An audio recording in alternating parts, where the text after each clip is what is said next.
In this video, we talk about how to detach audio from video in Filmora 12. So open your Filmora 12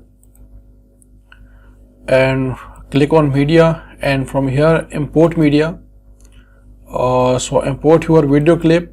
I'll choose my video clip and open it, and you can drag and drop or click on the plus icon to edit in timeline.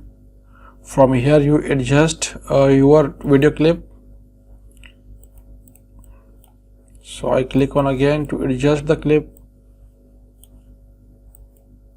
So the clip is adjusted. Now we want to detach our audio from this video.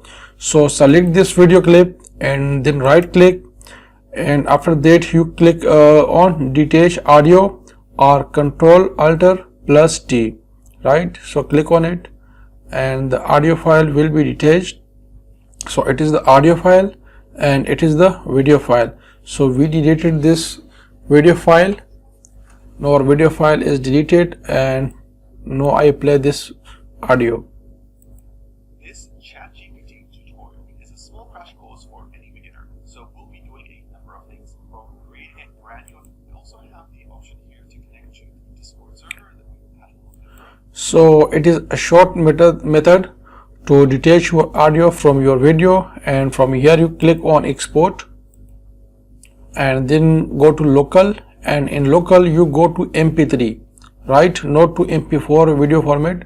Go to MP3 audio format and then click on settings to choose your folder, and then click on export to export your audio file. Right, so this is a simple method to detach your audio from your video. Thank you for watching for this video.